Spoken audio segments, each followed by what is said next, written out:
Joining us now is Steven Psihogios of North Star Bets. Stevie, we're going to touch on the NHL and the action that was last night, including big wins by the Toronto Maple Leafs and the Vancouver Canucks. I had to throw that in there and preview tonight's action. But first, we got to start with what happened on Sunday in Vegas. The Kansas City Chiefs, back-to-back Super Bowl champions. First team to do so since the Patriots back in 2004. Patrick Mahomes went full Michael Jordan at the end of the game and in overtime. Stevie, the question I'm going to ask you is very simple right now. Is Mahomes the GOAT now? I'm not going to say he's the GOAT now. I'm still going Tom Brady. As a Bills fan, I've seen both these guys up close and personal. Brady, I'd see twice a year. Mahomes, it's pretty much become customary that we see him twice a year too. And Brady, I mean, he just ruled for so long, and the titles still speak for themselves. I mean, nothing to sneeze at with Mahomes that he has 3, but to get to 7, you still need 4 more. That's good math right there. But one thing I worry about Mahomes, longevity-wise, is what's going to happen after losing a guy like Travis Kelce, who comes in and replaces him. Because Brady had Gronk for the entire latter half of his career. And that's where I think he had the most success, was in the later stages of his career as he aged. Mahomes, he's going to have Kelce, next year. It's hard to pencil him in for anything beyond that, getting into his mid to late 30s now, Kelce. So I do want to pause on calling Mahomes better than Brady, but he's definitely entered the top 3 conversation when it comes to best quarterbacks of all time. I think after what we saw on Sunday in this playoff run where they didn't have the Arrowhead Invitational, as they've been calling it lately. The AFC Championship game wasn't in Kansas City. They had to go, beat the highest scoring offense in an ice bowl in Kansas City against the Miami Dolphins. Then you had to go to Buffalo to face off against the hottest team in the NFL in your Buffalo Bills. You get through there. Then what's your prize? You got to go to Baltimore to face Lamar Jackson and the MVP. Lamar Jackson, the MVP, and the Baltimore Ravens, the number 1 seed with the best defense. And you roll through that. And then you beat the number 1 seed in the NFC, the San Francisco 49ers. I've been thinking about this last couple of days because there's been a huge topic of discussion. I kind of equate it to like LeBron and Jordan, where yes, Jordan has more rings and Jordan has, the higher, not apex per se, but he was just like the ultimate winner, right, throughout his career, through the peak of his career.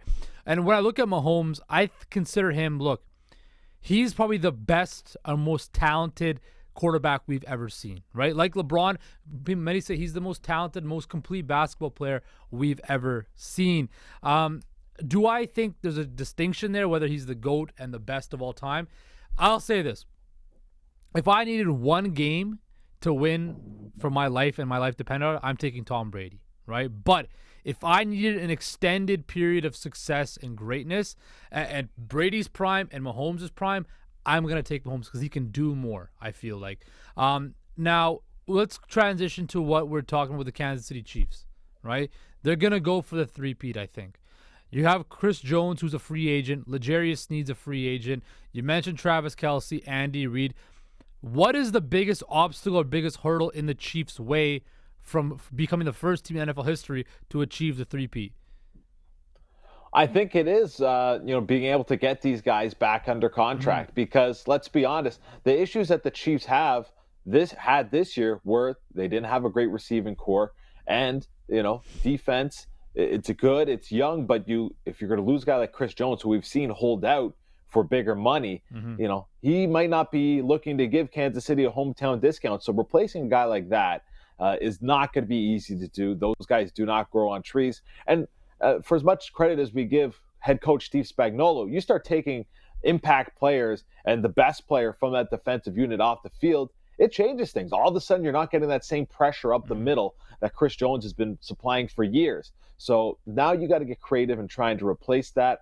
I think those are the 2 biggest takeaways for me, especially because that pass defense was so good this year. And a lot of it was because think about it. What was the one thing Tom Brady struggled the most against? It wasn't edge rushers. It was pressure up the middle. So when you have a guy like Chris Jones who can bring that every single game, it makes life a lot easier for everyone on the defense. If you lose that to me is the biggest obstacle. So just trying to keep everyone together is priority number 1 for Kansas City. Yeah, I see what you're saying, but I also see that the Chiefs have rebuilt this defense over the last few years. They remember they traded Tyreek Hill, they got all those first round picks, and they used it to rebuild that defense. That was one of the best in football. This was the best defense we've seen in Patrick Mahomes' first 6 years.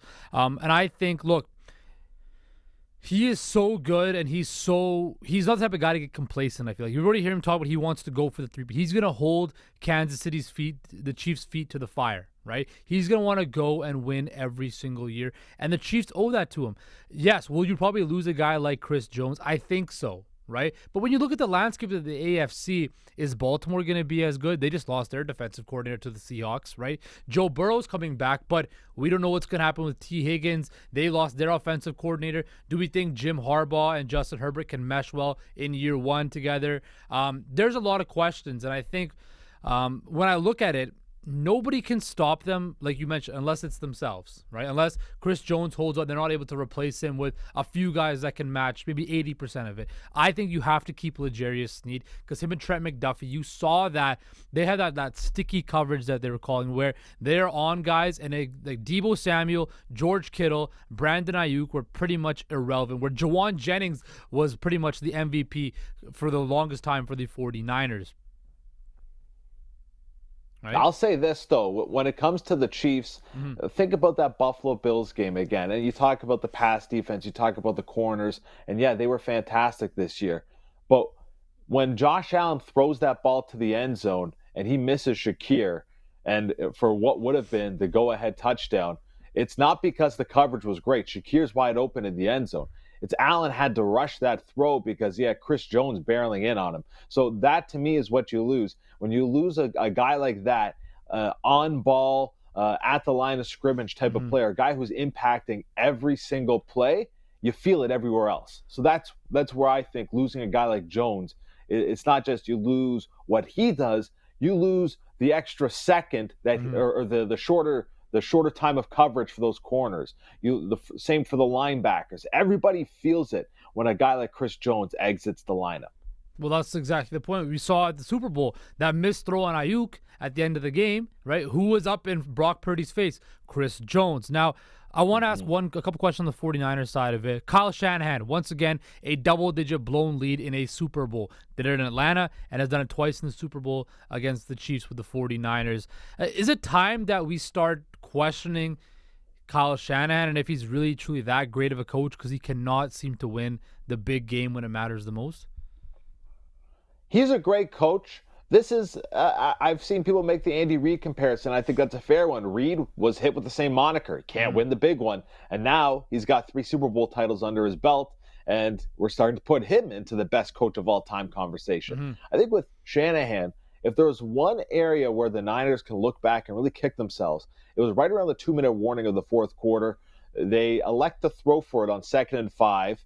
They pick up maybe an inch, and then it's another 3rd and 5. They throw the ball again, and now they're forced to kick the field goal. If you're San Francisco, you've got to be under the mindset that this is 4-down territory. You cannot give the ball back to Mahomes, especially without making the Chiefs use their timeouts. To me, that was poor clock management from San Francisco. And I know McCaffrey, the run game was up and down, but it was really starting to pick back up in that fourth quarter. On 2nd and 5, I run it twice. I make sure at the very minimum, the Chiefs have to burn through their timeouts, and I can run this clock down. But at the highest or at the most aggressive, I'm going for it on that 4th down because I know what's going to happen if I give this ball to Mahomes. As a Bills fan, I've seen it with 13 seconds. So you're telling me with like a $140 that you feel comfortable giving the ball back to him? No. That to me is the biggest blunder from the Super Bowl from Shanahan. Okay, last question on the 49ers in football. Brock Purdy, is he the guy to help the 49ers finally win a Super Bowl, or is he, from what you saw on Sunday, is he a guy that need to get something more special at that position if you're San Fran? I think they're fine. I honestly think Purdy is a good quarterback. I would probably put him, if you were to rank him, I'd put him inside my top 10. He'd be somewhere in that 8 to 10 range, but he, I would say, is a top 10 quarterback. Sure, the weapons are great, and the offensive line is really nice. And look, hey, we can't have it both ways. If we want to question how great Shanahan is, you can't then say, hey, well, Purdy's only good because he's got Shanahan. You got to go one way or the other, right? So I think Shanahan's a great coach. It does help that Purdy plays under him. But I do think that he has been able to execute that offense the best we've seen out of all the quarterbacks they've had. I'd put him on the lower part of my somewhere in that 8 to 10 range of the top 10 quarterbacks in the NFL. We could have another hour-long discussion as to why Brock Purdy's not a top 10 quarterback from my point of view, but let's not do that today. Last night, Toronto Maple Leafs, Morgan Riley handed a 5-game suspension. Two-part here, Stevie.